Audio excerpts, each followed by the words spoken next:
नमस्कार साथियों, स्वागत है आपका अपने YouTube चैनल भाषा निकेतन में। साथियों, हम आज आपका शुरू कर रहे हैं। यहाँ जो नेट की परीक्षा होने वाली है 5 मार्च को, उसके लिए साथियों हम ये आपका 2-4 दिन बचे हैं। इसमें हम आपके जो भी कहें हिंदी कविता, हिंदी कहानी, हिंदी उपन्यास, हिंदी नाटक, हिंदी निबंध और अन्य जो भी रचनाएं होती हैं, इन सब से संबंधित जो भी आपके प्रश्न बनेंगे, क्वेश्चंस बनेंगे, उन पर साथियों हम वीडियो आप तक साझा करेंगे इन 3-4 दिनों में, जो आपको परीक्षा में कहीं ना कहीं उपयोगी साबित हो। तो आज साथियों हम जो प्रश्नोत्तरी लेके आए हैं वो आप देख रहे हैं, हिंदी कविता से संबंधित प्रश्नोत्तरी है। और इससे संबंधित हम लगभग कहें तो साथियों 215 महत्वपूर्ण प्रश्नों पर चर्चा करेंगे। और चलिएगा वीडियो शुरू करेंगे। और वीडियो शुरू करने से पहले चाहेंगे, चैनल पर नए हैं तो आप साथियों चैनल को सब्सक्राइब जरूर करें, वीडियो को लाइक और शेयर भी करें। तो देखिएगा, पहला प्रश्न आपके सामने है। पहला प्रश्न है आपका, कबीर की रचनाओं का संकलन बीजक नाम से किसने किया? बताइएगा, कबीर की रचनाओं का संकलन बीजक नाम से हजारी प्रसाद द्विवेदी, धर्मदास, माता प्रसाद गुप्त या भगवत स्वरूप मिश्र? बताइए किसने किया? तो सही उत्तर हो जाएगा धर्मदास। किसने किया? धर्मदास ने किया। अगला प्रश्न है, लोकमति के भोरा रे, जो काशी तन तजे कबीरा, तो राम ही कहा निहोरा रे, इस पद में कबीर ने किसका खंडन किया है?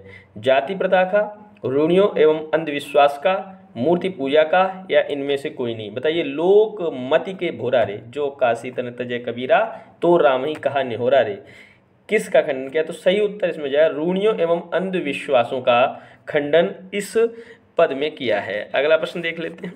अगला प्रश्न है, दुल्हनी अंगिया काहे न धोबाई में दुल्हनी किसका प्रतीक है? यहाँ दुल्हनी बताना है आपको, किसका प्रतीक है? सौभाग्यवती स्त्री का, परमात्मा का, जीवात्मा का, या इनमें से कोई नहीं? बताइए, दुल्हनी किसका प्रतीक है? तो सही उत्तर हो जाएगा आपका जीव आत्मा का। अगला प्रश्न है, मोरी चुनरी पे पड़ गयो दाग पिया में चुनरी किसका प्रतीक है? मोरी चुनरी पे पड़ गयो दाग पिया में चुनरी किसका प्रतीक है? जीवात्मा का, परमात्मा का, शरीर का, या पाप का? चुनरी। तो साथियों सही उत्तर चुनरी किसका हो जाएगा? शरीर का। अगला प्रश्न देखते हैं, तल्फे बिन बालम मोर जिया, कबीर के इस पद की विषय वस्तु है नायिका का प्रणय निवेदन, बिरहिणी जीवात्मा की विरह दशा, परमात्मा के प्रति प्रणय निवेदन, या इनमें से कोई नहीं? तल्फे बिन बालम मोर जिया, कबीर के इस पद में विषय वस्तु क्या है?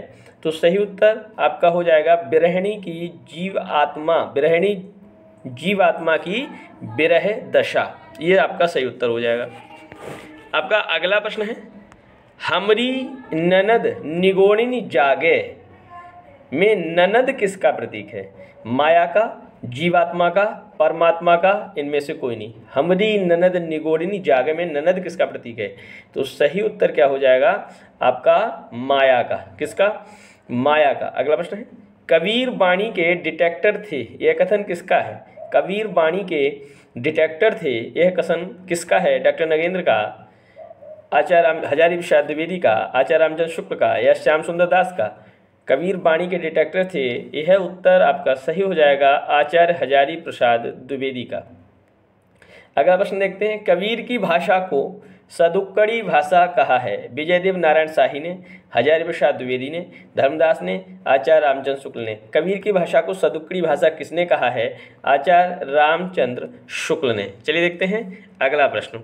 अगला प्रश्न हमारा, पीछे लागा जाए था लोक वेद के साथ, आगे थे सतगुरु मिल्या दीपक दिया हाथ, इस साखी में किस विषय का प्रतिपादन कबीर ने किया है? गुरु के महत्व का, रूढ़ियों के विरोध का, ज्ञान के प्रकाश का, या इनमें से कोई नहीं? बताइएगा किसका यहाँ पर आपका कबीर ने प्रतिपादन किया है, किस विषय का? तो साथियों, पीछे लागा जाए था लोक वेद के साथ, आगे थे सतगुरु मिल्या दीपक दिया हाथ, इस दोहे में बताइए किस, इस साखी में किस विषय का प्रतिपादन है? तो इनमें से साथियों से उत्तर हो जाएगा गुरु के महत्व का। चलिए देखते हैं अगला प्रश्न। अगला प्रश्न हमारा, इन कवियों को काल के आरोही क्रम में व्यवस्थित करना है। बताइए, जायसी, कबीर, तुलसी, निराला। तो इसमें सबसे पहले कौन है? काल क्रम बताना है, आरोही क्रम में, बढ़ते हुए क्रम में। तो इसमें सही उत्तर आपका हो जाएगा कौन सा? पहले कबीर, फिर जायसी, फिर तुलसी, फिर निराला सही उत्तर हो जाएगा। चलिए देखते हैं अगला प्रश्न। अगला प्रश्न क्या है? इन सूचियों को सुमेलित करना है। इह विधि राम सुल्यूं लाई, चैत बसंता होई धमारी, परहित सरिस धर्म नहीं भाई, दुख की पिछली रजनी बीच विकसता, सुख का नवल प्रभात। ये जो यहाँ पंक्तियाँ हैं, ये किस किस कवि की हैं, किस किस रचनाकार की हैं, वो आपको बताना है। तो आप बताइएगा इसमें सही ऑप्शन क्या हो जाएगा। देखिए, सही ऑप्शन इसमें हो जाएगा आपका जो ए है, तो आपका ए हो जाएगा इह विधि राम सुल्यूं लाई कबीरदास। उसके बाद चैत बसंता होई धमारी, ये मलिक मोहम्मद जायसी। इसके बाद परहित सरिस धर्म नहीं भाई, गोस्वामी तुलसीदास। दुख की पिछली रजनी बीच विकसता, सुख का नवल प्रभात, जयशंकर प्रसाद। तो आपका बी ऑप्शन सही है। चलिए देखते हैं अगला आपका प्रश्न।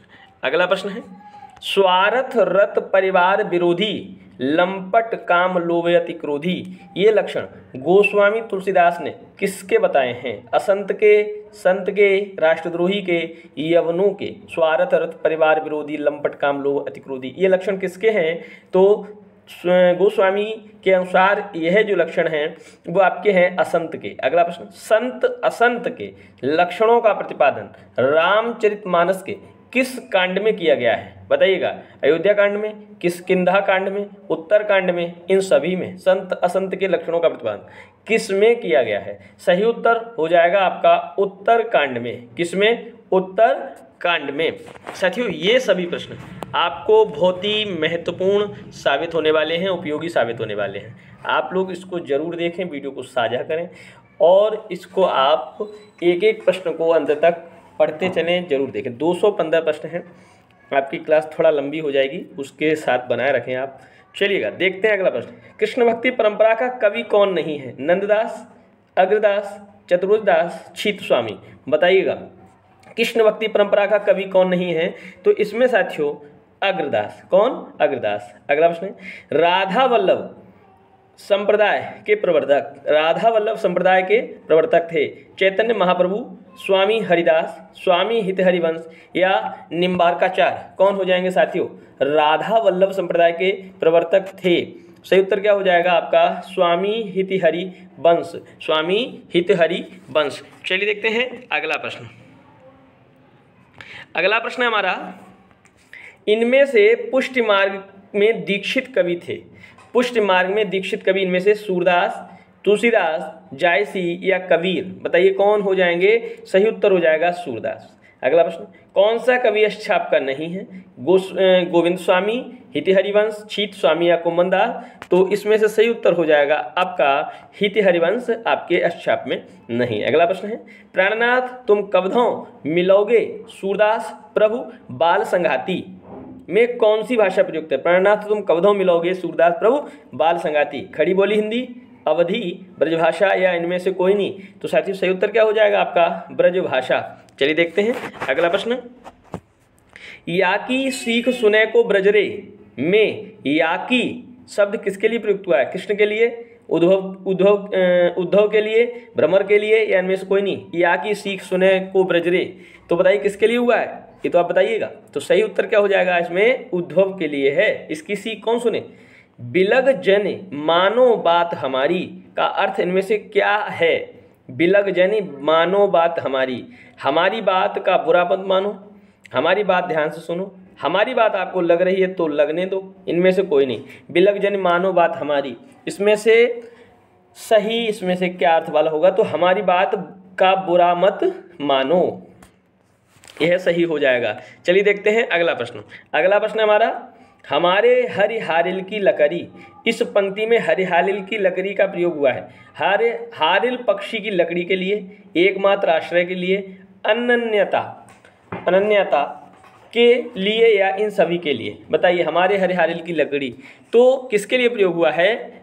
इन सभी के लिए, अनन्यता के लिए, एकमात्राश्रय और हारिल पक्षी की लकड़ी के लिए भी। अगला प्रश्न, काहे को गोपीनाथ कहावत का मूल भाव क्या है? काहे को गोपीनाथ कहावत का मूल भाव क्या है? कृष्ण के प्रति उपालंब भावना की अभिव्यक्ति, कृष्ण के प्रति आक्रोश की अभिव्यक्ति, कृष्ण के प्रति प्रेम की अभिव्यक्ति या कृष्ण के प्रति घृणा की अभिव्यक्ति? बताइएगा, काहे को गोपीनाथ कहावत का मूल भाव क्या है? सही उत्तर हो जाएगा आपका कृष्ण के प्रति उपालंब भावना की अभिव्यक्ति। चलिए देखते हैं अगला प्रश्न।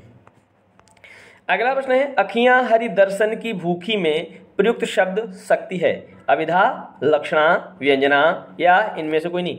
अखियां हरि दर्शन की भूखी, इसमें क्या है? तो साथियों उत्तर है सही लक्षणा। लक्षणा शब्द शक्ति प्रयुक्त है। कहम मुनि ध्यान कहाँ ब्रज जुवती कैसे जात कुलिस कर चूरी, कौन सा अलंकार है? कहम मुनि ध्यान कहाँ ब्रज जुवती कैसे जात कुलिस कर चूरी, कौन सा? वक्रोक्ति, अन्योक्ति, निर्दर्शना या विशेषोक्ति, कौन सा अलंकार है? तो अलंकार साथियों इसमें निर्दर्शना है। कौन सा? निर्दर्शना।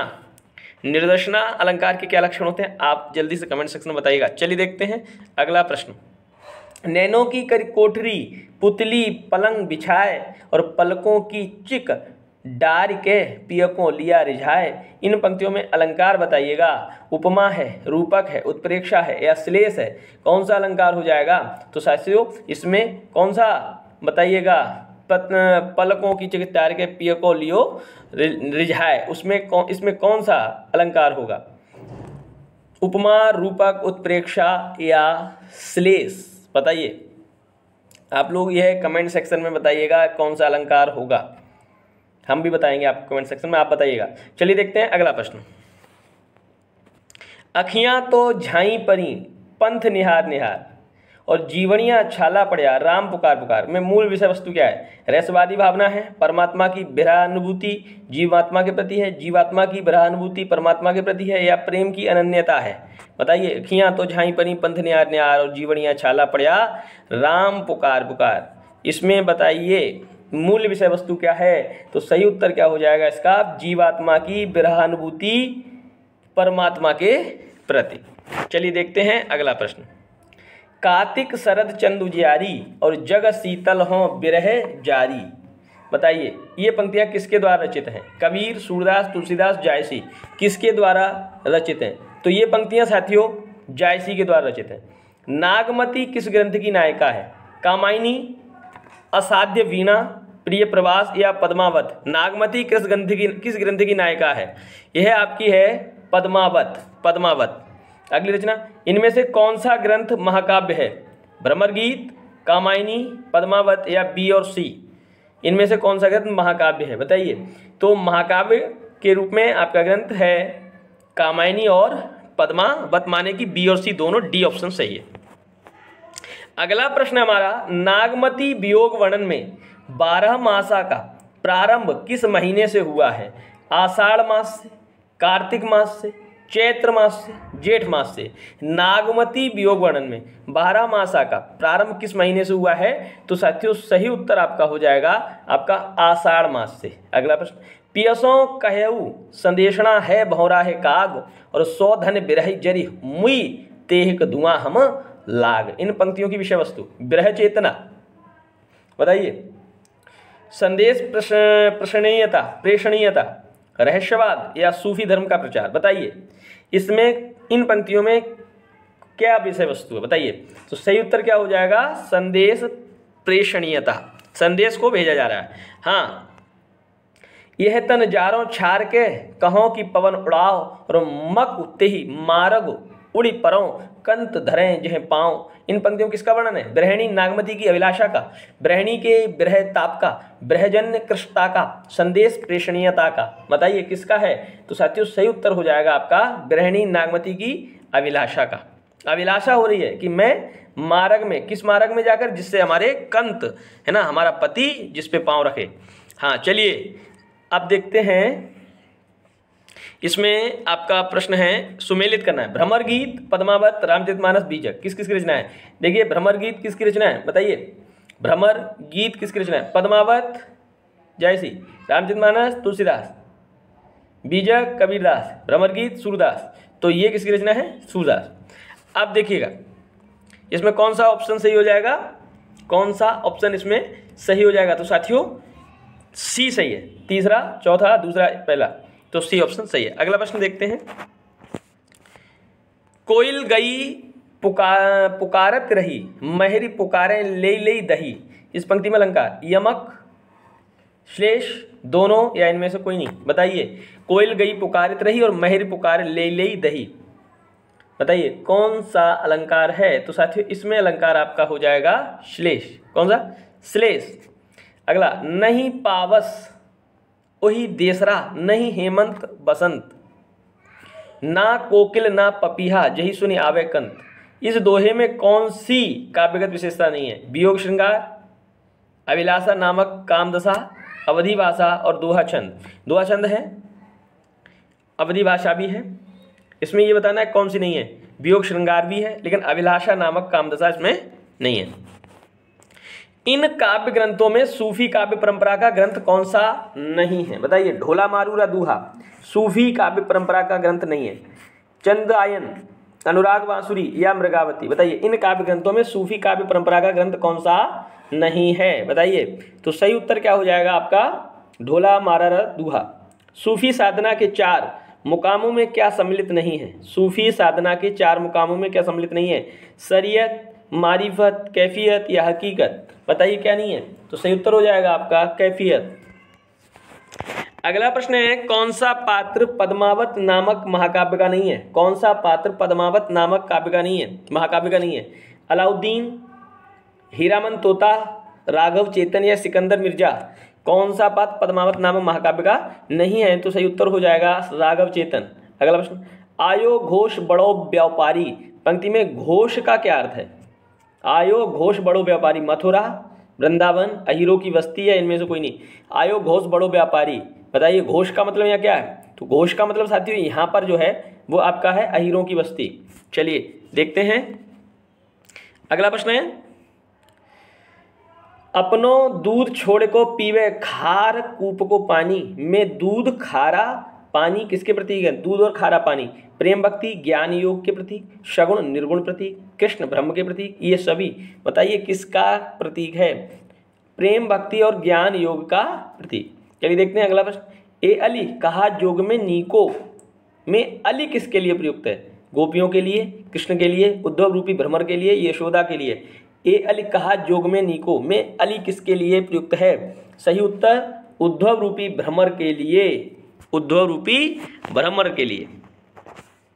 अगला प्रश्न हमारा, मानव नील माटते काढ़े ले जमुना जू पखारे में कौन सा अलंकार है? उपमा, रूपक, उत्प्रेक्षा या अनुप्रास। मानव नील माटते काढ़े ले जमुना जू पखारे में कौन सा अलंकार है? तो सही उत्तर क्या हो जाएगा इसका? तो सही उत्तर साथी हो जाएगा आपका उत्प्रेक्षा। चलिए देखते हैं अगला प्रश्न। ज्यों गजराज काज के अवसर और दसन दिखावत में किस मुहावरे का प्रयोग है? जो गजराज काज के अवसर और दसन दिखावत, हाथी के दांत खाने के और दिखाने के और, कथनी के अनुरूप करनी ना होना, पाखंडी होना, कपटी होना, बताइए क्या है इसका? तो हाथी के दांत खाने के और दिखाने के और। सूरदास की भक्ति भावना, पुष्टिमार्ग, सखा भाव की भक्ति, माधुर्य भाव की भक्ति या ए और बी दोनों? बताइए सूरदास की भक्ति भावना तो साथियों कौन सी है? ए और बी दोनों माने पुष्टिमार्ग भक्ति और सखा भाव की भक्ति। सुनहु मधुप निर्गुण कंटकते राजपंथ क्यों रूधों में कौन सा अलंकार है? सुनहु मधुप निर्गुण कंटकते राजपंथ क्यों रूधों में कौन सा अलंकार है? उपमा है, रूपक है, प्रतीप है कि विशेषोक्ति है? बताइए। तो सही उत्तर क्या हो जाएगा आपका? रूपक। अगला प्रश्न, सूरदास किस रस के सम्राट माने गए हैं? सूरदास किस रस के सम्राट माने गए हैं? श्रृंगार, वात्सल्य, भक्ति या करुण? सूरदास किस रस के सम्राट माने गए हैं? तो साथियों वात्सल्य रस के।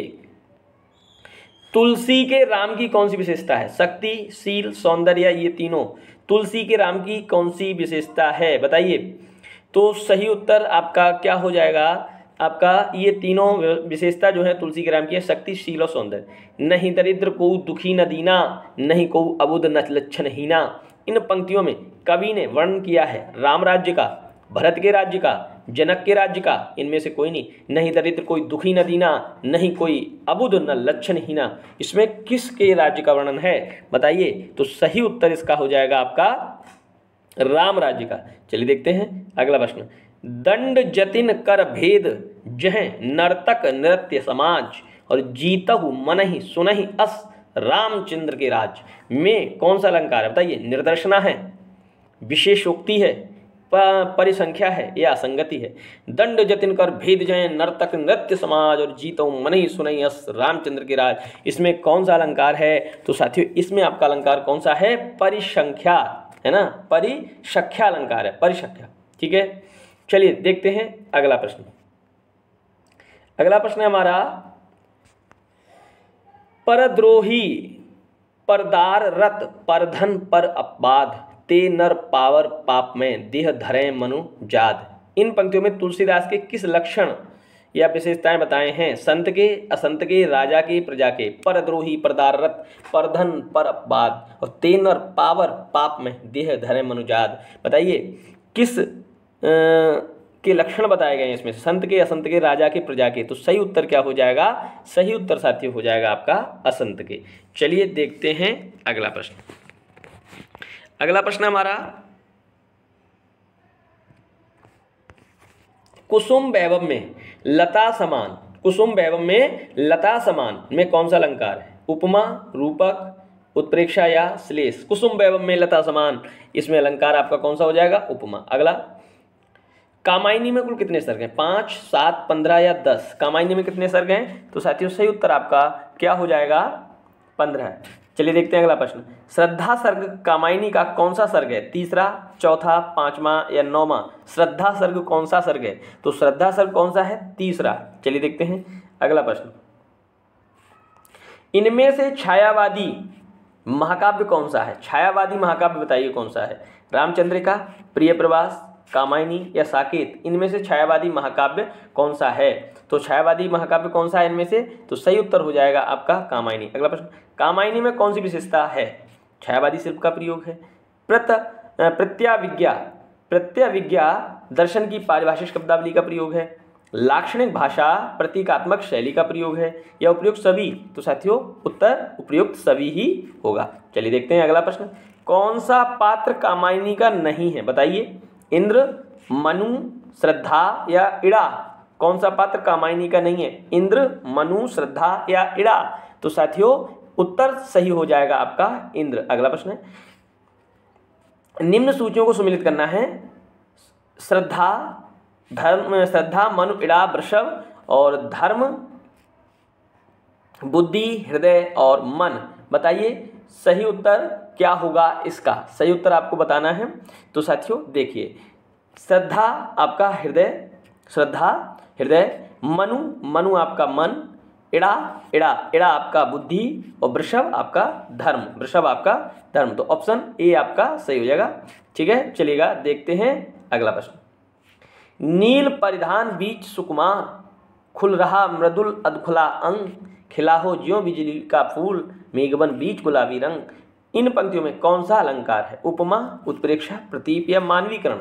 बताइए। नील परिधान बीच सुकुमार खुल रहा मृदुल अधखुला अंग खिला हो यों बिजली का फूल मेघबन बीच गुलाबी रंग, इसमें अलंकार आपका कौन सा हो जाएगा? और साथियों सही उत्तर आपका हो जाएगा उत्प्रेक्षा। ज्यों आया, क्या आया? ज्यों। ठीक है, चलिए देखते हैं अगला प्रश्न।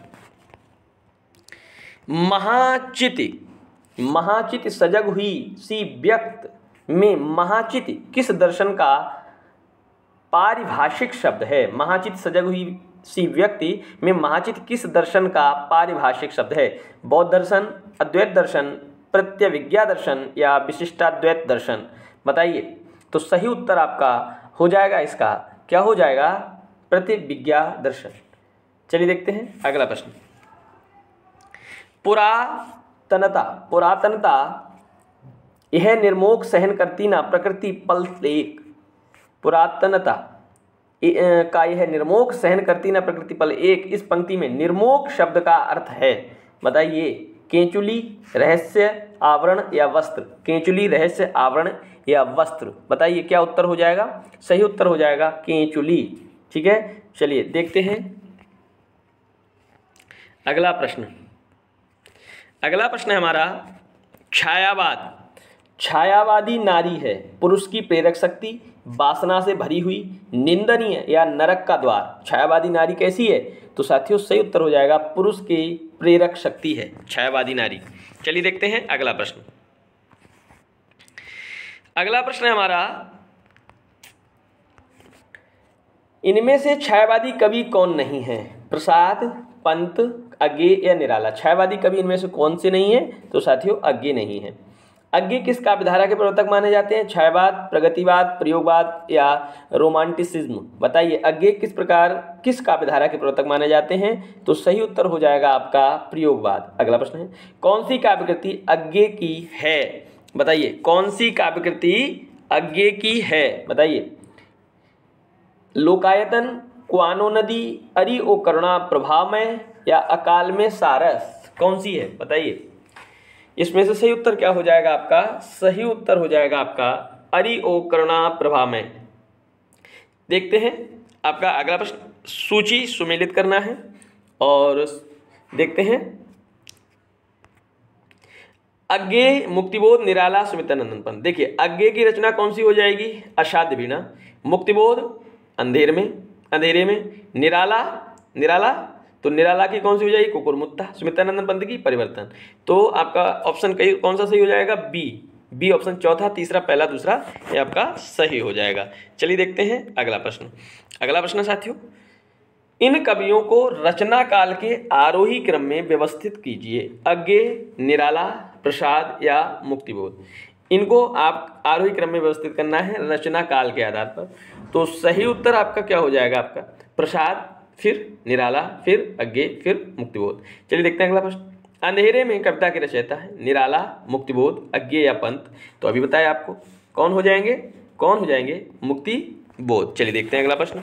असाध्य वीणा कविता के रचयिता कौन है? असाध्य वीणा निराला, मुक्तिबोध, निराला दो बार यहाँ आ गए हैं। तो कौन हो जाएंगे? तो साथियों बताइए कौन हो जाएंगे? असाध्य वीणा के इसमें अभी देखिए बताए थे असाध्य वीणा।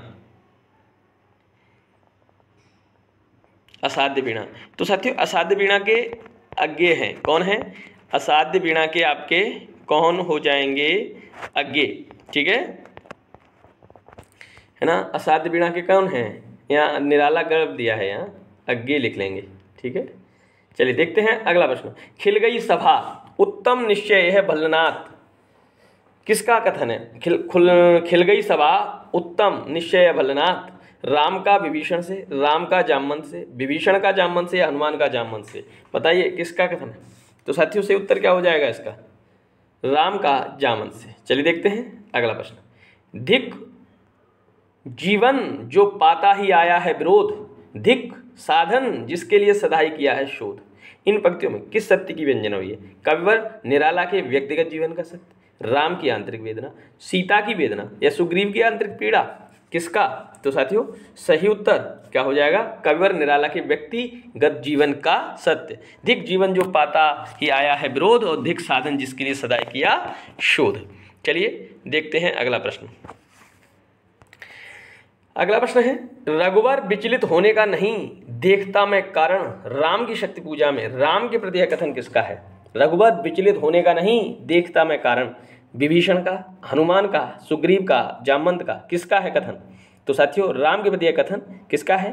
तो साथियों जामवंत का। अगला प्रश्न, मात 10 भुजा विश्व ज्योति में हूँ आश्रित, राम की शक्ति पूजा में यह कथन किसका है? मात 10 भुजा विश्व ज्योति में हूँ आश्रित, राम की शक्ति पूजा में यह कथन किसका है? हनुमान का, श्री राम का, लक्ष्मण का या जामवंत का। किसका है? तो साथियों सही उत्तर आपका क्या हो जाएगा? श्री राम का है। किसका है? श्री राम का है। चलिए देखते हैं अगला प्रश्न। अगला प्रश्न हमारा, हंस उठा ले गई पूजा का प्रिय इंदिवर में इंदिवर का क्या अर्थ है? इंदिवर का क्या अर्थ है बताइए? लाल कमल, नील कमल, श्वेत कमल या इनमें से कोई नहीं। इंदिवर का क्या अर्थ है? हंस उठा ले गई पूजा का प्रिय इंदिवर में इंदिवर का क्या अर्थ है? तो सही उत्तर है आपका नील कमल। अगला प्रश्न, राम की शक्ति पूजा के रचयिता कौन है? सूर्यकांत त्रिपाठी निराला, सुमित्रानंदन पंत, अज्ञे या मुक्तिबोध। राम की शक्ति पूजा किसकी है? राम की शक्ति पूजा किसकी है? तो सही उत्तर आपका क्या हो जाएगा साथियों? आपकी सूर्यकांत त्रिपाठी निराला। अगला प्रश्न है कुकुरमुत्ता। कुकुरमुत्ता कविता में गुलाब किसका प्रतीक है? कुकुरमुत्ता कविता में गुलाब पूंजीपति का, आम आदमी का, बुद्धिजीवी का, नेता का। कुकुरमुत्ता कविता में गुलाब किसका प्रतीक है? तो सही उत्तर आपका हो जाएगा पूंजीपति का। अगला प्रश्न है कुकुरमुत्ता कविता में कुकुरमुत्ता और गुलाब के बीच का संवाद किस भावना से अनुप्राणित है? बताइए किस भावना से अनुप्राणित है? छायावादी भावना से, प्रगतिवादी भावना से, प्रयोगवादी भावना से, या इनमें से कोई नहीं? कुकुरमुत्ता कविता में कुकुरमुत्ता और गुलाब के बीच संवाद किस भावना से अनुप्राणित है? तो साथियों सही उत्तर आपका होगा प्रगतिवादी भावना से, प्रगतिवादी भावना से। ठीक है, चलिए देखते हैं अगला प्रश्न।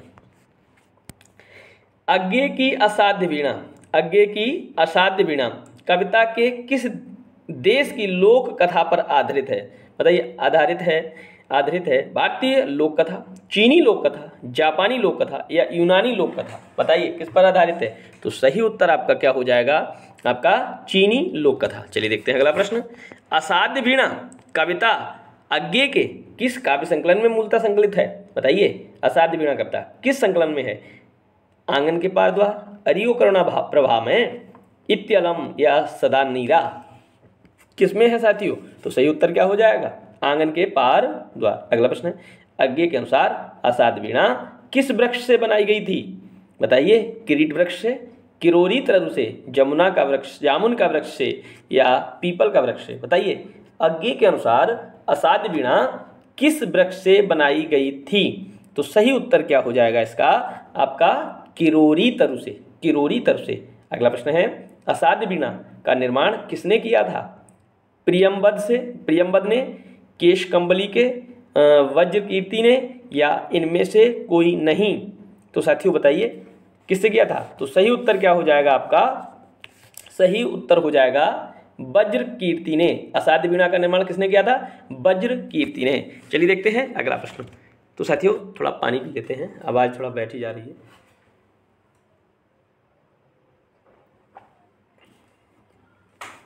चलिए देखते हैं अगला प्रश्न।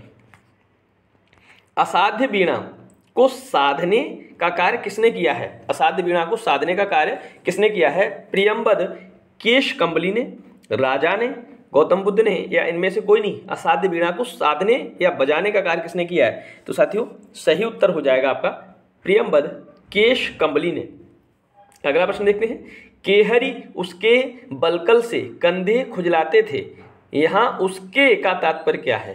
केहरी उसके बलकल से कंधे खुजलाते थे, कीरी वृक्ष, किरीटी तरु, देवदास वृक्ष या इनमें से कोई नहीं?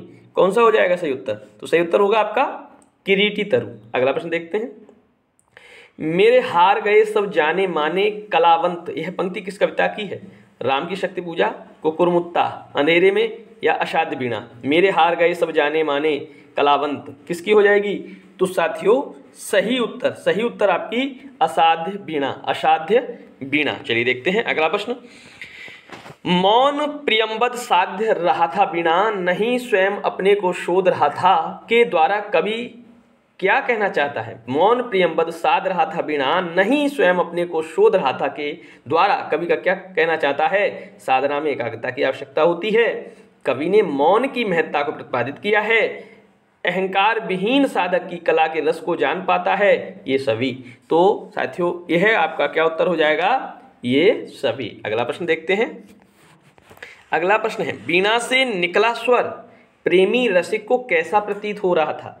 नववधु की पायल की झनकार जैसा, तिजोरी में भरे सोने की खनक जैसा, जाल में फंसी तड़पती मछली जैसा या मंडियों की भीड़ भाड़ में ग्राहकों की आवाज़ जैसा? तो सही उत्तर क्या हो जाएगा साथियों? सही उत्तर आपका हो जाएगा नववधु की पायल की झनकार जैसा। चलिए देखते हैं अगला प्रश्न। रानी ने केशकंबली की वीणा साधने पर क्या भेंट दी? रानी ने केशकंबली की वीणा साधने पर क्या भेंट दी? हीरों का मुकुट, सतलड़ी माला, तिजोरी की चाबी या कुकुरमुत्ता? तो साथियों सही उत्तर हो जाएगा आपका सतलड़ी माला, सतलड़ी माला। चलिए देखते हैं अगला प्रश्न। अगला प्रश्न है हमारा, कौन सी कविता अज्ञे की है? अंधेरे में, ब्रह्मराक्षस, नदी के द्वीप या इनमें से कोई नहीं। कौन सी कविता अज्ञे की है? तो साथियों अज्ञे की कविता नदी के द्वीप। अगला प्रश्न है, नदी के द्वीप में नदी किसका प्रतीक है? बताइए, व्यष्टि का, समष्टि का, देश का या परिवार का? नदी के द्वीप में नदी किसका प्रतीक है? तो साथियों उत्तर हो जाएगा आपका समष्टि का। चलिए देखते हैं अगला प्रश्न, नदी और द्वीप का संबंध कैसा है? पति पत्नी जैसा, भाई बहन जैसा, माँ बेटे जैसा, इनमें से कोई नहीं। नदी और द्वीप का संबंध कैसा है? तो साथियों नदी और द्वीप का संबंध माँ बेटे जैसा है। चलिए देखते हैं अगला प्रश्न, अंधेरे में कविता किस कवि की है? निराला, अज्ञे, मुक्तिबोध या नागार्जुन? अंधेरे में कविता किस कवि की है? तो साथियों सही उत्तर क्या हो जाएगा? सही उत्तर आपका हो जाएगा मुक्तिबोध।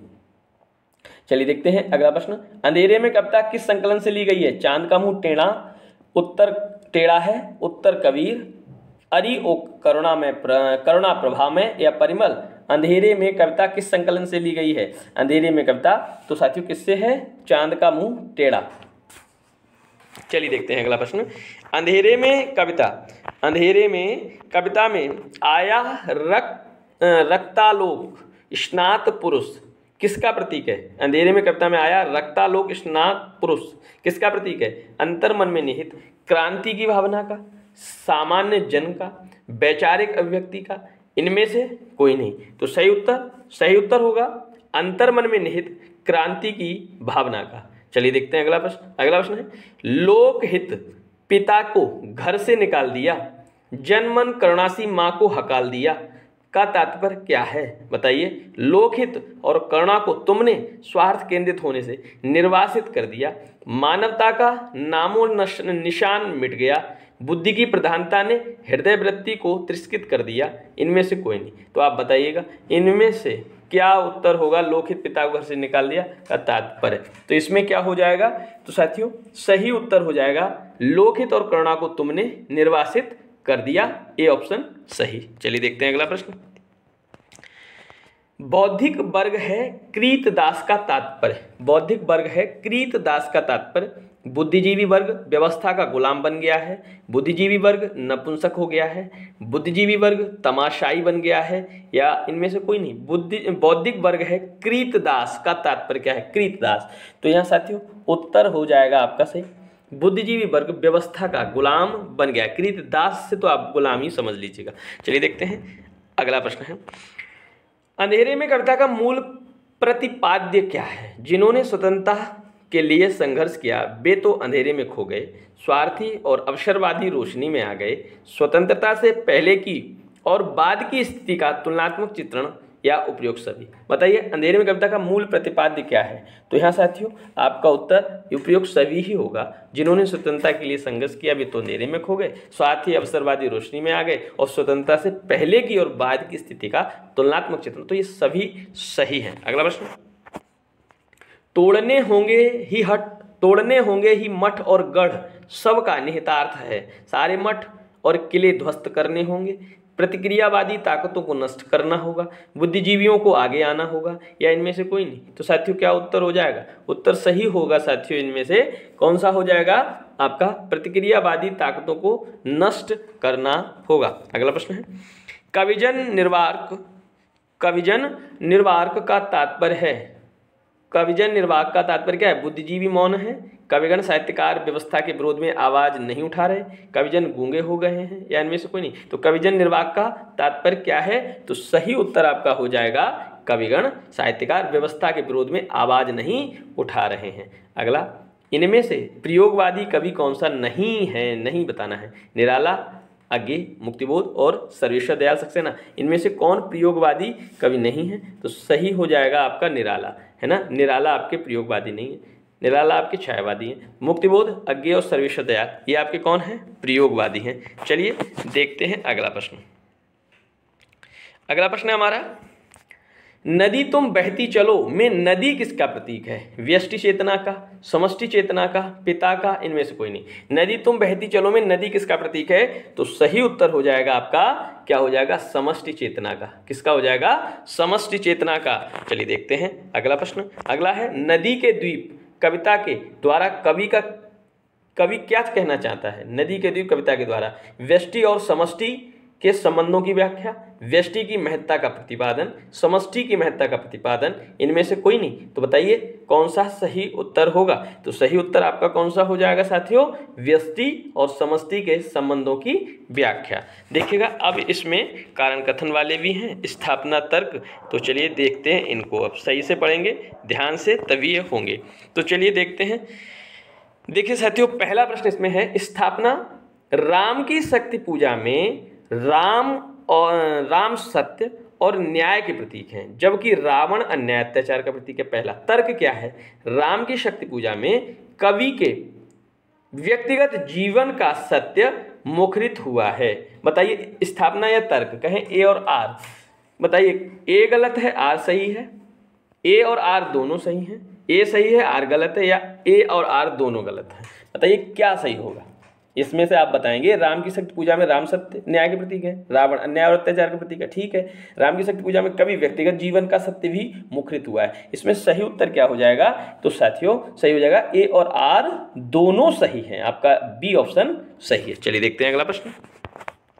आपका दिया है स्थापना में दिया, नदी के द्वीप कविता में कवि अज्ञे ने व्यष्टि और समष्टि के संबंधों की व्याख्या की है। ठीक है, तर्क क्या है? अज्ञे की कविता नदी के द्वीप अस्तित्ववादी जीवन दर्शन से प्रभावित है, भारतीय जीवन मूल्यों से नहीं। इसमें मतलब जीवन दर्शन से प्रभावित है, भारतीय जीवन मूल्यों से नहीं। इसमें से आपको बताइए ए और ए सही आर गलत, ए गलत आर सही, ए और आर दोनों गलत, ए और आर दोनों सही। कौन सा हो जाएगा? तो सही उत्तर क्या हो जाएगा? सही उत्तर हो जाएगा आपका ए तो सही है, ये तो आपका सही है, लेकिन जो भारतीय जीवन मूल्यों से नहीं, ये भी आपका यहीं से गलत है। भारतीय जीवन मूल्यों का भी आपको वहां पर प्रभावित करते हैं। तो ए सही है लेकिन आर गलत, ए ऑप्शन सही है। ठीक है, ए सही है लेकिन आर गलत है, इसके कारण। ठीक है, यहाँ आपने उल्टा कर दिया, गलत बात लिख दी। नहीं नहीं, भारतीय जीवन मूल्यों का भी इसमें दर्शन है। चलिए देखते हैं अगला प्रश्न। अगला प्रश्न हमारा स्थापना में है, अज्ञे की कविता असाध्य वीणा एक चीनी लोक कथा का भारतीकरण है। ठीक है, तर्क क्या है? उक्त कविता के माध्यम से अब अज्ञे यह कहना चाहते हैं कि कला के रस को अहंकार विहीन साधक ही जान पाता है। यह देखते हैं अब, ए गलत आर सही, ए सही आर गलत, ए और आर दोनों सही, ए और आर दोनों गलत। बताइए इसमें से कौन सा सही हो जाएगा? तो इसमें से आपका ए और आर दोनों सही हैं, ए और आर दोनों सही हैं, आपका सी ऑप्शन सही है। आपका अज्ञे की कविता असाध्य वीणा एक चीनी लोक कथा का भारतीकरण है, और उक्त कविता के माध्यम से अज्ञे कहना चाहते हैं कि कला के रस को अहंकार विहीन साधक ही जान पाता है। चलिए देखते हैं अगला प्रश्न।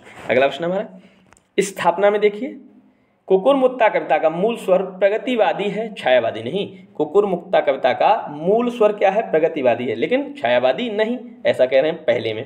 तर्क देते हैं, इसमें गुलाब पूंजीपतियों और कुकुरमुक्ता आम आदमी का प्रतीक है। बताइए ए सही आर गलत, ए गलत आर सही, ए और आर दोनों गलत, ए और आर दोनों सही। बताइए क्या हो जाएगा? सही उत्तर क्या होगा? सही उत्तर आपका ए और आर दोनों सही है। हाँ बिल्कुल, कुकुरमुक्ता कविता का मूल स्वर प्रगतिवादी है, छायावादी नहीं है। और तर्क क्या है इसमें? गुलाब पूंजीपतियों का है और कुकुरमुक्ता आम आदमी का प्रतीक है। सही है, ए और आर दोनों सही। चलिए देखते हैं अगला प्रश्न।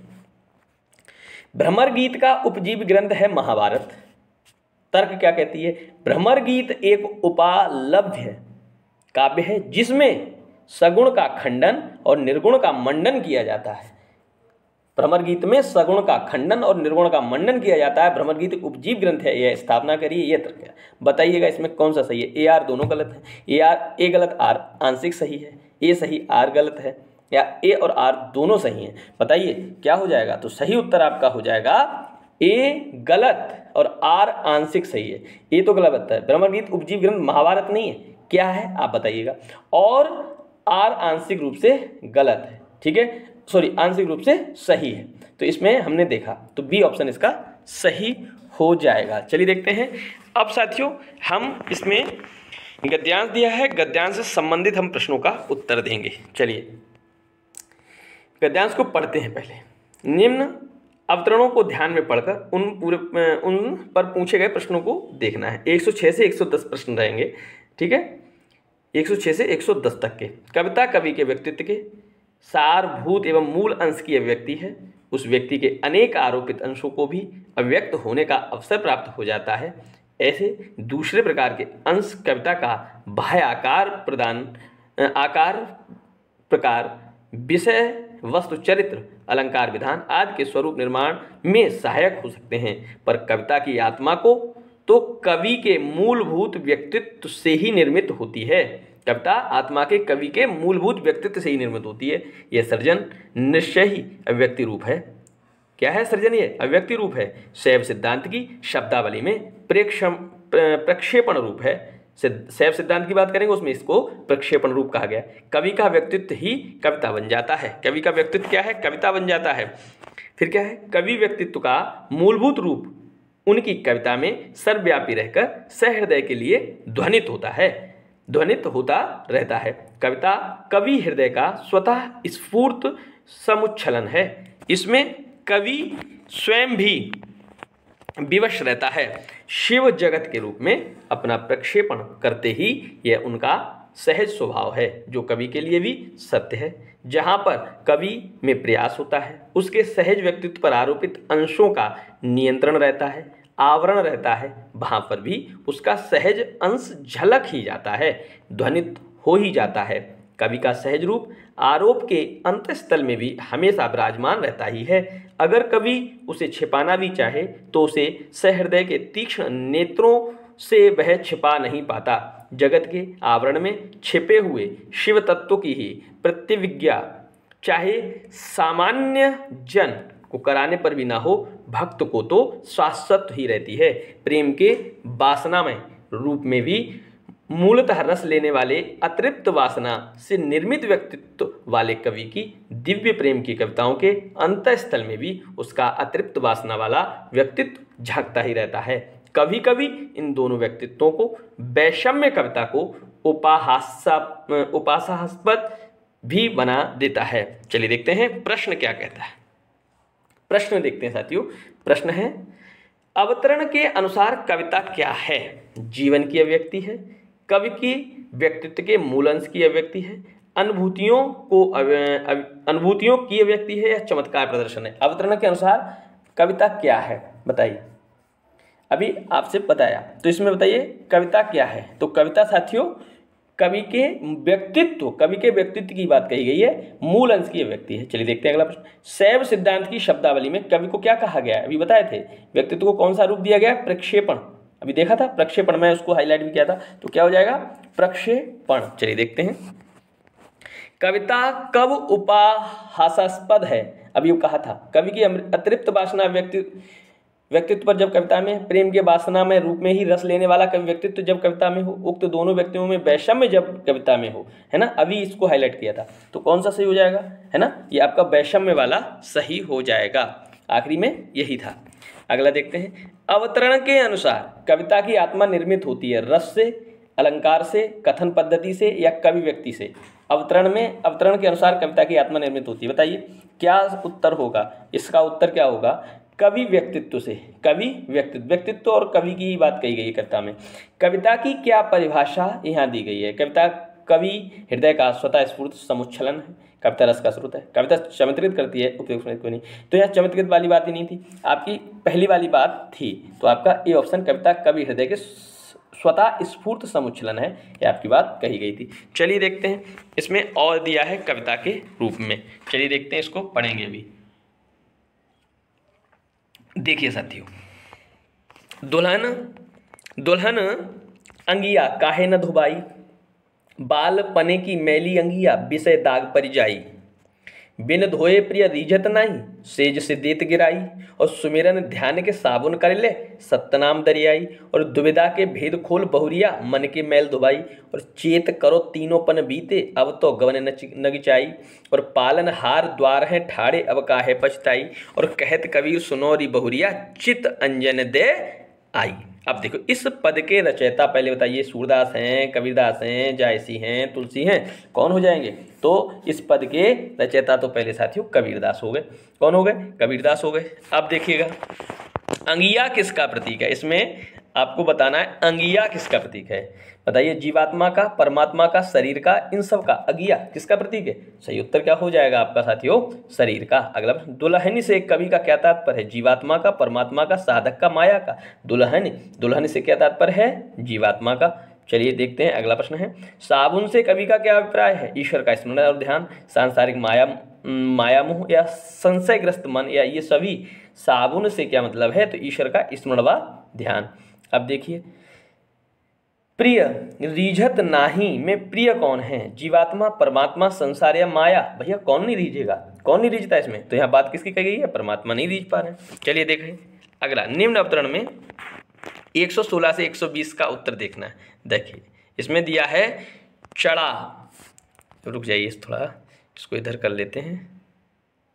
हाँ अब देखिए, चढ़ा आषाढ़ गगन घन गाजा, साझा बिरहि धुंध दल बाजा, धूम शाम धोरे घन आए, शीत धजा बग पांति दिखाए, खड़ग बीज जम कह चहु ओरा, बुंद बान बर सिंह घन गोरा, ओ नई घटा आई चहु फेरी, कंत उबार मदन हो घेरी, तादुर मोर कोकला पीऊ, गिरे बीज घट रहे न जीऊ, और पुष्य नखत सिर ऊपर आवा, हों बिनु नाह मंदिर को छावा, अद्रा लाग लाग भुइन ले, मोहि बिनु पियकु आदर दे, और जिन घर कंता ते सुखी, तिनह गौरव और गर्व, और कंत प्यारा बाहिर है, और हम सुख भूला सर्व।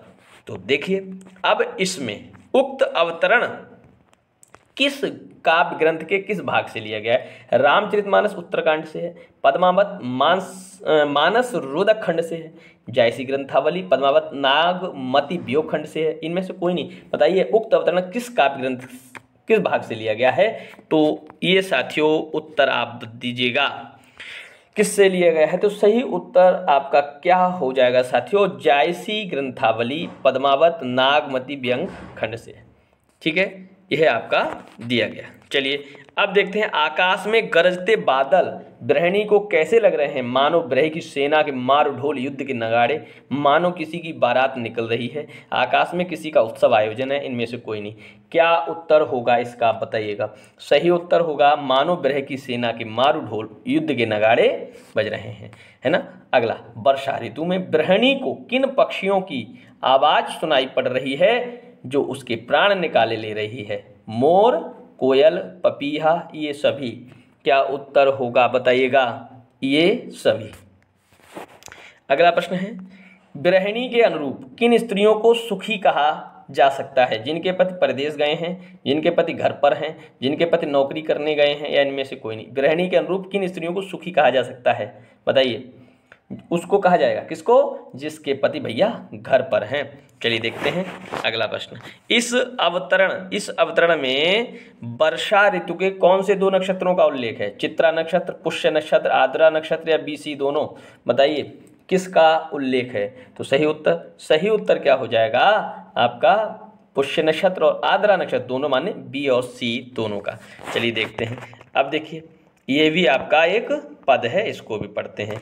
देखिए, यह अभिनव मानव प्रजा सृष्टि, द्वैता में लगी निरंतर ही वर्णों की करती रहे वृष्टि, अनजान समस्या गढ़ती रचती हो अपनी ही विनष्टि, कोलाहल कलह अनंत चले एकता नष्ट हो बड़े भेद, अभिलषित वस्तु तो दूर रहे हाँ मिले अनिच्छित दुखद खेद, हृदयों का हो आवरण सदा अपने वक्षस्थल की जड़ता, पहचान सकेंगे नहीं परंपरा चले विश्व गिरता पड़ता, सब कुछ भी हो यदि पास धरा पर दूर रहेगी सदा तुष्टि, दुख देगी यह संकुचित दृष्टि। बताइए उक्त पद्यांश का संदर्भ? प्रसाद कामायनी श्रद्धा, जयशंकर प्रसाद कामायनी इड़ासर्ग, प्रसाद कामायनी लज्जा, या इनमें से कोई नहीं। बताइए उक्त पद्यांश का संदर्भ क्या है? ये कहाँ से उद्धृत है? कौन रचनाकार है? बताइए। तो सही उत्तर हो जाएगा जयशंकर प्रसाद जी की जो कामायनी है उसका इड़ासर्ग से यह उद्धृत है। उक्त कथन का वक्ता और श्रोता कौन है? देखिए उक्त कथन जो है इसका वक्ता कौन है और श्रोता कौन है? तो यहाँ पर साथियों काम आपका वक्ता है, माने कामदेव काम वक्ता है, और मनु कौन है? मनु कौन है? श्रोता है। मनु कौन है? श्रोता है। चलिए देखते हैं अगला प्रश्न। उक्त अवतरण में काम ने मनु को क्या अभिशाप दिया? हे मनु, तुम्हारी मानव प्रजा कभी सुख शांति से नहीं रह सकेगी। मानव को विलसित या अभिलषित वस्तुएं प्राप्त नहीं होंगी, मानव के पास सब कुछ होने पर भी संतुष्टि नहीं होगी। उपयुक्त सभी, बताइए सही उत्तर आपका उपयुक्त सभी। यही सभी आपके क्या दिए हैं, अभिशाप। मानव दृष्टि को अभिनव कहने का तात्पर्य क्या है? नई सृष्टि का विकास मनु ने किया है, देव सृष्टि नष्ट हो चुकी है, मानव सृष्टि श्रद्धा मनु ने विकसित की है। ये सभी, बताइए क्या हो जाएगा सही उत्तर, इसमें से क्या हो जाएगा? तो सही हो जाएगा आपका ये सभी। चलिए देखते हैं। कोलाहल भेद का तात्पर्य है, मानव सृष्टि में कोलाहल कलह बढ़ता रहेगा, मानव सृष्टि में एकता नहीं रह पाएगी, मानव सृष्टि में विभेद बढ़ता रहेगा। माने ये सभी आपका इसमें भी हो जाएगा, इसमें भी आपका ये सभी कोलाहल भेद का तात्पर्य इन्हीं से है। चलिए देखते हैं। अब पद्यांश इसमें और दिया है, क्या दिया है? काहे रोकत मारक सुधो, सुनहु मधुप निर्गुण कंटकते राजपंत क्यों रूंधो। कह तुम सिखे पठाए कुब्जा, कह कही श्याम घन जो जूधो। और वेद पुराण सुमृति सब ढूंढो, जुवतिन जोग कहूँ धो। ताको कहा परेखो कीजे, जानत छाछ न दूधो। और सूर मूर अक्रूर गैले, ब्याज निवेरत उधो। अब बताइए, सूरदास रचयिता हैं इस पद के, तुलसीदास, कबीरदास, जायसी, बताइए कौन है? तो सही उत्तर सूरदास जी हैं। चलिए, उक्त पद की विषय वस्तु क्या है? निर्गुण का खंडन, सगुण का मंडन, प्रेम का समर्थन, योग का खंडन, कृष्णा की लंपटता का वर्णन नहीं। इनमें से बताइए कौन सा सही हो जाएगा? भैया निर्गुण का खंडन और सगुण का मंडन है। चलिए देखते हैं अगला आपका, बताइए वेद पुराण कहूँ धों से क्या व्यक्त होता है? गोपियों की तर्कशीलता, कृष्ण के प्रति उनका अनुराग, उद्धव को पराजित करना, ये सभी। बताइए क्या हो जाएगा सही उत्तर? क्या हो जाएगा सही उत्तर आपका? यहाँ इसमें से हो जाएगा गोपियों की तर्कशीलता।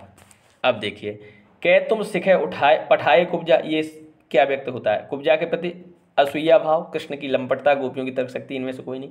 क्या मतलब इसका? तो सही उत्तर क्या हो जाएगा इसका? कुब्जा के प्रति असूया भाव। ठीक है, चलिए देखते हैं। सूर अक्रूर ले गए में मूर का तात्पर्य बताइए। सूर मूर अक्रूर ले गए, मूलधन रूपी भी श्री कृष्ण, मूलधन रूपी उद्धव, मूलधन रूपी अक्रूर। कौन है मूलधन? तो यहाँ साथियों मूलधन कौन है? मूलधन आपको बताइए, मूलधन रूपी कृष्ण है। ठीक है, चलिए अब देखिए इसको पढ़ेंगे। सुनहु असंतः केर स्वभाऊ, भूलेहु संगति करई न काऊ। तिन्ह कर संग सदा दुखदाई, जिम कपिलई घालई हरहाई। खलहई हृदय अतिताप विषय की, जरही सदा पर संपत्ति देखी। जह कहूँ निंदा सुनहि पराई, हर्षहि मनहु परिनिधि पाई। काम क्रोध मद लोभ परायण, निर्दय कपटी कुटिल मलायन। बयरु अकारण सब कहूँ सो, सब काहू सो। जो कर हित अनहित ताहू सो। और झूठई लेना झूठई देना, झूठई भोजन झूठई चवेना। और भोलई मधुर बचन जिम मोरा, खाई महा अहि हृदय कठोरा। पर द्रोही पर दारत पर धन पर अपबात। और ते नर पावर पाप में देह धरे मनुजाद। बताइएगा उचित संदर्भ है सूरदास भ्रमर गीत सार से, तुलसीदास रामचरितमानस उत्तरकांड, तुलसीदास रामचरितमानस बालकांड, तुलसीदास रामचरितमानस अरण्यकांड। बताइए, तो ये तो तय है तुलसीदास रामचरितमानस से। कौन से कांड से ये आपको बताना है? तो साथियों उत्तर कांड से है। तुलसीदास रामचरितमानस उत्तर कांड से चौपाइयाँ हैं। चलिए अगला प्रश्न, इस अवतरण की विषय वस्तु क्या है? संतों के लक्षण, असंत के लक्षण, संत असंत दोनों के लक्षण, इनमें से कोई नहीं। तो सही उत्तर आपका कौन सा हो जाएगा? सही उत्तर हो जाएगा असंत के लक्षण। इनमें से असंत का लक्षण क्या नहीं है? ईर्ष्यालु स्वभाव, निंदा करने एवं सुनने की प्रवृत्ति, काम क्रोध लोभ में रत, परोपकार की वृत्ति। तो इसमें कौन सा नहीं है? तो साथियों इसमें भैया परोपकार की वृत्ति नहीं है, और सभी तो भैया आपके असंत में होते ही हैं लक्षण। परदारिता का अर्थ क्या है? परदारिता पराई स्त्री में आसक्त, पर स्त्रीगामी, पर स्त्री में रत रहने वाले, या ये सभी परदारिता का अर्थ क्या है? तो साथियों परदारिता का ये सभी का अर्थ होगा। चलिए देखते हैं अगला प्रश्न।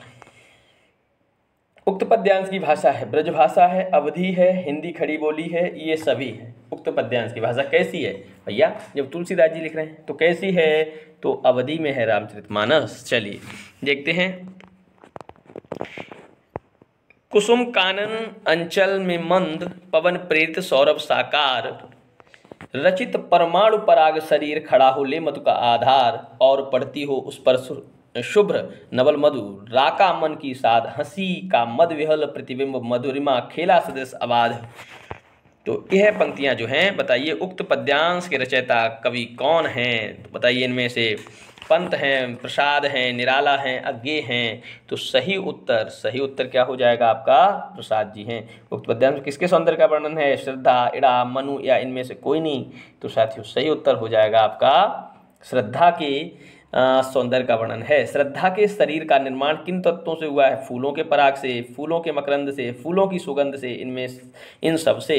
बताइए किससे हुआ है, तो साथियों श्रद्धा का किससे हुआ है, इन सब से। किस किससे, पराग से, मकरंद से और सुगंध से, इन तत्वों से शरीर श्रद्धा का निर्मित है।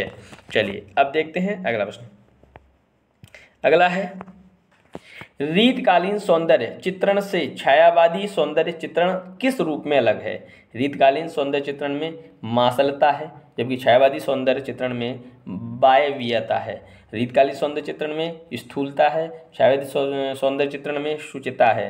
रीतकालीन सौंदर्य चित्रण में अश्लीलता है, छायावादी सौंदर्य चित्रण में मानवता है, या ये सभी। बताइए कौन सा सही हो जाएगा, तो साथियों सही उत्तर हो जाएगा यह रीतकालीन सौंदर्य चित्रण में मासलता है और छायावादी सौंदर्य चित्रण में वायवीयता है।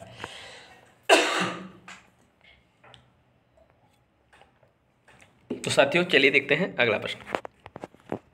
कामायनी का काव्य रूप क्या है। कामायनी का काव्य रूप बताइए, गीत काव्य है, खंड काव्य है, महाकाव्य है या मुक्तक काव्य। कामायनी कैसा है, तो साथियों कामायनी आपका कैसा है, महाकाव्य है। चलिए देखते हैं। निम्न अवतरण को ध्यान में रखना है और इसके प्रश्न फिर देखने। चलिए इसमें क्या है, रवि हुआ अस्त ज्योति के पत्र पर लिखा अमर, रह गया राम रावण का अपराजय समर। आज का तीक्ष्ण सर विद्र क्षिप्र कर वेग प्रखर, और शतशैल संवर्त शील नील नवगर्जित स्वर, और प्रतिपल परिवर्तित व्यूह भेद कौशल समूह। राक्षस विरुद्ध प्रत्युह क्रूर कप विषम हु, विच्छुरित वहिनी राजीव नयन हत लक्ष्य बाण। लोहित लोचन रावण मद मोचन महियान, राघव लाघव रावण बारण गत युग्म प्रहर, और उद्धत लंका पति मर्दित कपिदल बल विस्तर। बताइए यह जो रचना है, यह अवतरण किस के द्वारा रचित है, किस कविता से है। निराला राम की शक्ति पूजा, निराला कुकुर मुक्ता, निराला सरोज स्मृति, यज्ञ असाध्य वीणा। तो साथियों ये तो आपको पता ही है कि निराला राम की शक्ति पूजा। चलिए देखते हैं। उक्त अवतरण की भाषा बताइए, संस्कृतनिष्ठ हिंदी, सामासिक पदावली, लाक्षणिकता से युक्त या इन सभी विशेषताओं से संपन्न। कौन सा हो जाएगा, सही उत्तर हो जाएगा इन सभी विशेषताओं से। राजीव नयन में कौन सा अलंकार है, उत्प्रेक्षा, उपमा, रूपक या संधेय। राजीव नयन कौन सा हो जाएगा, तो सही उत्तर क्या हो जाएगा इसका, उपमा। चलिए देखते हैं अगला प्रश्न। प्रतिपल परिवर्तित व्यू से क्या व्यक्त होता है। युद्ध की त्वरा, सैनिकों का कुशल व्यू चित्र, व्यू भेदने की कुशलता, या ये सभी। बताइए प्रतिपल परिवर्तित व्यू से क्या व्यक्त होता है, तो साथियों सही उत्तर हो जाएगा ये सभी। अब देखिए इस अवतरण से पता चलता है कि राम के बाण रावण को परास्त नहीं कर पा रहे थे। राम अपने बाणों को लक्ष्य भ्रष्ट देखकर क्रोधित हो रहे थे। आज के युद्ध में रावण का पलड़ा भारी था, ये सभी। बताइए तो साथियों सही उत्तर हो जाएगा ये सभी। चलिए देखते हैं अगला। तात प्रियंबद लो यह सम्मुख रही तुम्हारे, वज्र कीर्ति की वीणा यह मैं यह रानी भरी सभा है। सभा यह सब उदग्र पर्युक्त सुख, जन्मात्र प्रतीक्षमाण। केश कंबली गुफा गेह ने खोला कंबल, धरती पर चुपचाप बिछाया वीणा उस पर रख। पलक मूंद कर प्राण खींच करके प्रणाम, स्पर्श छुअन से हुए तार। उक्त अवतरण किस संदर्भ का, निराला, कुकुरमुत्ता, मुक्तिबोध, अंधेरे में, अज्ञे अषाढ़ वीणा, अज्ञे नदी के दीप। बताइए किससे है, तो साथियों सही उत्तर क्या हो जाएगा आपका, अज्ञे अषाढ़ वीणा। अषाढ़ वीणा का निर्माण किसने किया है, वज्र कीर्ति ने, प्रियंबद ने, केश कंबली ने या राजा ने। अषाढ़ वीणा का बताइए किसने किया है, तो सही उत्तर आपका कौन सा हो जाएगा, वज्र कीर्ति ने। चलिए देखते हैं अगला प्रश्न। पर्युत्सुक में कौन सी संधि है, दीर्घ, गुण, यण या वृद्धि। पर्युत्सुक, बताइए कौन सी हो जाएगी? तो इसमें आपका ईयण स्वर संधि हो जाएगी। कौन सी हो जाएगी? आपकी ईयण स्वर संधि। अगला प्रश्न है, असाध्य वीणा को साधने का काम किसने किया है? प्रियंवद, केशव कंबली ने, बेंजामिन ने, अज्ञे ने या साधुओं ने? असाध्य वीणा को साधने का काम किसने किया है? तो साथियों प्रियंवद, केश कंबली ने। चलिए देखते हैं अगला प्रश्न। अगला है आपका, सभा किस बात को देखने के लिए उत्सुक थी? केश कंबली वीणा को बजा पाएगा या नहीं? केश कंबली की असफलता को देखने हेतु, राजा की चतुराई देखकर, इनमें से कोई नहीं। बताइए सही उत्तर क्या हो जाएगा? सही उत्तर हो जाएगा केश कंबली वीणा को बजा पाएगा या नहीं, इसलिए उत्सुक थे। रेवा तट किस ग्रंथ का अंश है? बताइए रेवा तट किस ग्रंथ का अंश है? तो सही उत्तर आपका क्या हो जाएगा? पृथ्वीराज रासो। क्या पृथ्वीराज रासो प्रामाणिक ग्रंथ है? हाँ, नहीं, अर्ध प्रामाणिक या इनमें से नहीं? बताइए पृथ्वीराज रासो को कैसा माना जाता है? साथियों हमेशा याद रखिए अर्ध प्रामाणिक। चलिए देखते हैं अगला प्रश्न। पृथ्वीराज रासो के रचयिता हैं जगनेक, चंद्रवरदाई, जायसी या नरपतनाला? तो कौन है साथियों? सभी को पता है, आपके चंद्रवरदाई। पृथ्वीराज रासो के अध्यायों को क्या नाम दिया गया है? सर्ग, खंड, समय या अध्याय? क्या नाम दिया गया है? तो साथियों क्या नाम दिया गया है? सही उत्तर हो जाएगा आपका खंड। चलिए देखते हैं अगला प्रश्न। अगला है, रेवा में रेवा तट में रेवा क्या है? एक नदी है, एक नगर है, एक मैदान है, इनमें से कोई नहीं। रेवा तट में रेवा क्या है? तो साथियों सही उत्तर आपका क्या हो जाएगा? एक नदी है। इमली की जड़ से निकली पतंग किस कवि की पंक्ति है? विद्यापति, अमीर खुसरो, पृथ्वीराज रासो, इनमें से कोई नहीं। इमली की जड़ से निकली पतंग किस कवि की पंक्ति है? तो सही उत्तर आपका क्या हो जाएगा? अमीर खुसरो। चलिए देखते हैं अगला प्रश्न। एक थाल मोती से भरा, पंक्ति किसकी है? एक थाल मोती से भरा, अमीर खुसरो, विद्यापति, जायसी या कबीर? एक थाल मोती से भरा, सही उत्तर अमीर खुसरो। अगला प्रश्न है, एक थाल मोती से भरा सबके सिर पर औंधा धरा किसका है? मुकरी, पहेली, दो सुखन या इनमें से कोई नहीं? तो साथियों भैया अमीर खुसरो ने क्या लिखी हैं? तो क्या लिखी हैं? पहेली पूछी है। ठीक है, चलिए देखते हैं अगला। इमली की जड़ से निकली पतंग में कौन सा भाव है? नारी की सुकुमारता, वीरता, ए और बी दोनों, इनमें से कोई नहीं। इमली की जड़ से निकली पतंग में कौन सा भाव है? सही उत्तर हो जाएगा नारी की सुकुमारता। विद्यापति पदावली की रचना किस भाषा में हुई है? मैथिली, भोजपुरी, मगही, अवधी? विद्यापति पदावली की रचना किस भाषा में हुई है? साथियों मैथिली भाषा में। मैथिली भाषा के बहुत बड़े कवि हैं विद्यापति। चलिए देखते हैं अगला प्रश्न। अभिनव जयदेव किसे कहा जाता है? विद्यापति को, जायसी को, कबीर को या तुलसी को? तो भैया अभिनव जयदेव याद रखिएगा साथियों विद्यापति को कहा जाता है। विद्यापति ने पदावली किसके आश्रय में लिखी है? कीर्ति सिंह, शिव सिंह, विजय सिंह या इनमें से नहीं? बताइए किसके आश्रय में लिखी है? तो आपका हो जाएगा शिव सिंह। चलिए देखते हैं अगला प्रश्न। विद्यापति का जीवन काल बताइए। 1480 से 1560 ईस्वी, 1361 से 1440 ईस्वी, 1300 से 1400 ईस्वी या इनमें से कोई नहीं? तो सही उत्तर क्या हो जाएगा आपका?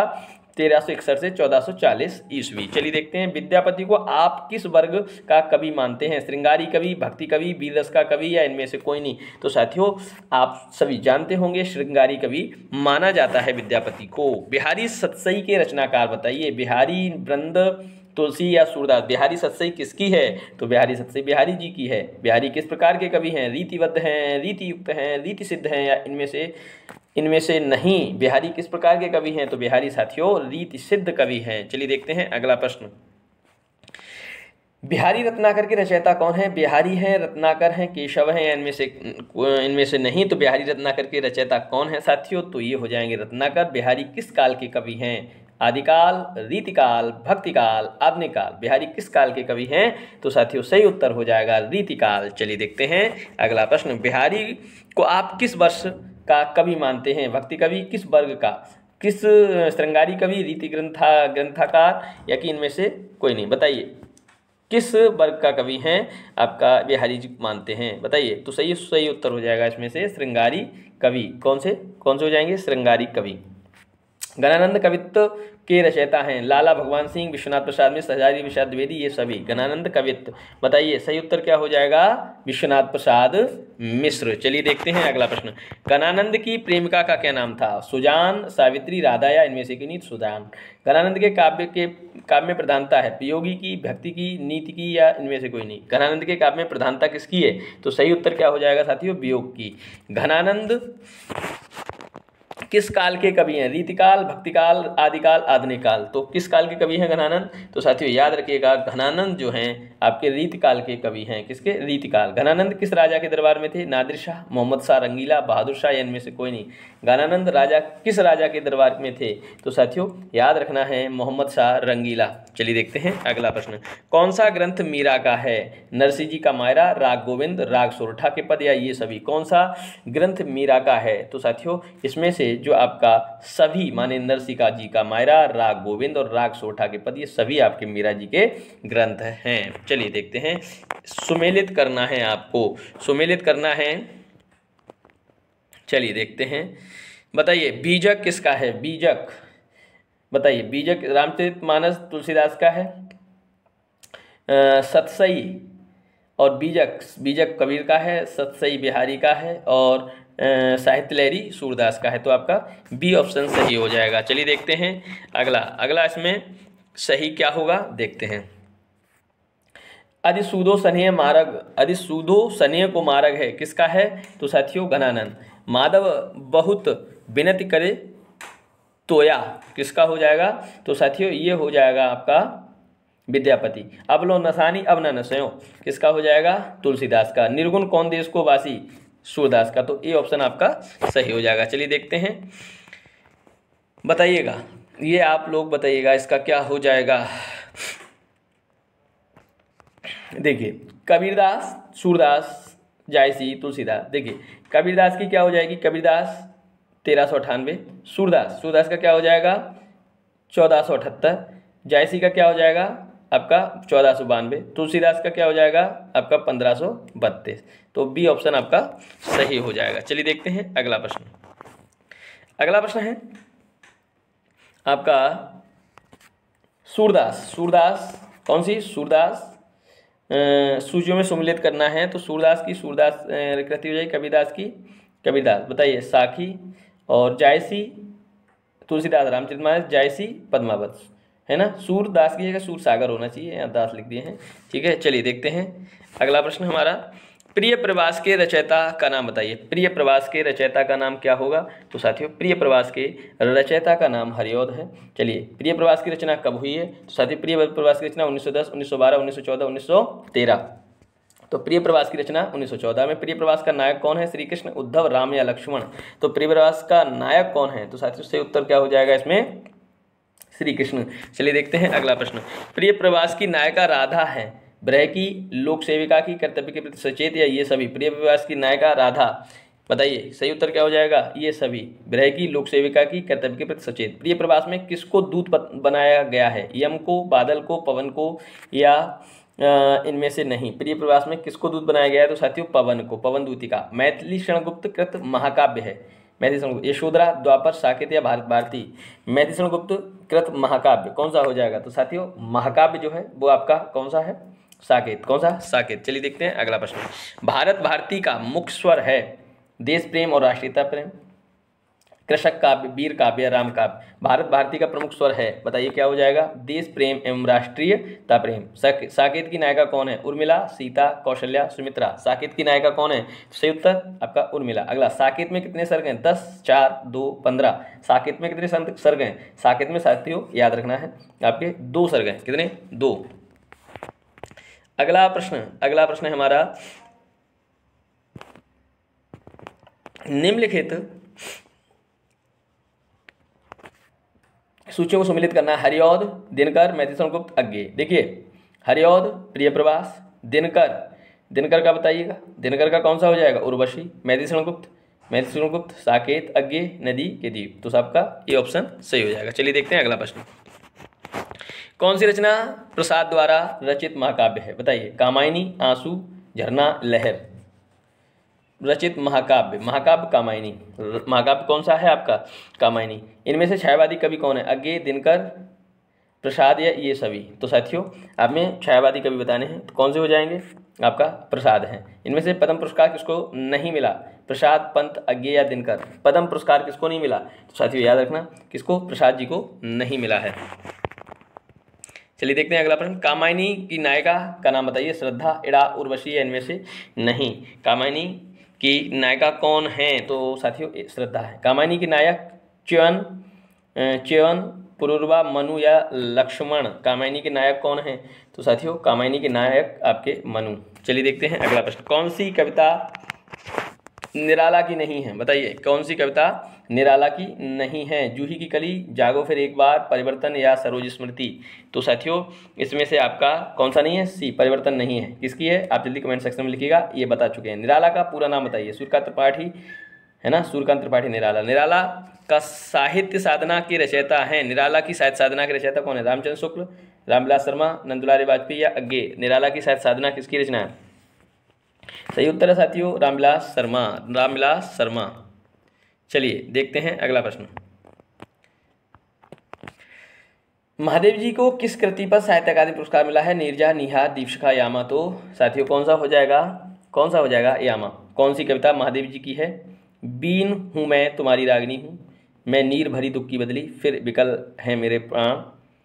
तो ये सभी। तो साथियों सही उत्तर ये सभी। अगला प्रश्न देखते हैं। अगला प्रश्न हमारा, नागार्जुन का वास्तविक नाम बताइए। सुदामा पांडे, वासुदेव सिंह, वैद्यनाथ मिश्र या इनमें से नहीं। तो नागार्जुन कौन थे साथियों? वैद्यनाथ मिश्र थे। बादल को गिरते देखा कविता किसकी है? अज्ञे, नागार्जुन, निराला या दिनकर। तो किसकी है? तो साथियों ये है आपकी नागार्जुन। अगला प्रश्न है, नागार्जुन का संबंध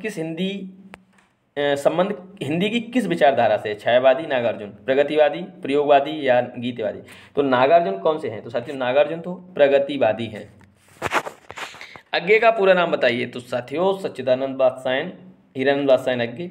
अज्ञे किस काव्य धारा के प्रवक्ता क्या बताइए? अज्ञे प्रगतिवादी, प्रयोगवादी, छायावादी, इनमें से कोई नहीं। तो प्रगतिवादी तो कौन से हो जाएंगे साथियों? सॉरी, अज्ञे किस बात के हैं? तो प्रयोगवादी। कौन से हैं? अज्ञे जी किसके हैं? प्रयोगवादी। अगला देखते हैं। देखिए अगला प्रश्न हमारा, अज्ञे के संपादकत्व में कितने सप्तकों का प्रकाशन हुआ है? 2, 3, 4, 5। अज्ञे के संपादकत्व में कितने सप्तकों का प्रकाशन हुआ है बताइए। तो साथियों सही उत्तर क्या हो जाएगा? सही उत्तर हो जाएगा आपका 4। गीत फरोश कविता के रचयिता हैं भवानी प्रसाद मिश्र, नागार्जुन, निराला या दिनकर। गीत फरोश कविता किसकी है? तो सही उत्तर आपका हो जाएगा भवानी प्रसाद मिश्र। चलिए देखते हैं अगला प्रश्न। अगला है, भवानी प्रसाद मिश्र हिंदी काव्य की किस धारा के कवि हैं? प्रगतिवाद, प्रयोगवाद, छायावादी या द्विवेदी युगीन। बताइए भवानी प्रसाद मिश्र हिंदी काव्य की किस धारा के कवि हैं? तो सही उत्तर प्रयोगवादी हैं। सतपुड़ा के जंगल किस कवि की रचना है? अज्ञे, भवानी प्रसाद मिश्र, दिनकर या निराला। तो भैया किसकी है? भवानी प्रसाद मिश्र। चलिए देखते हैं अगला प्रश्न। अंधेरे में कविता के रचयिता मुक्तिबोध, दिनकर, निराला।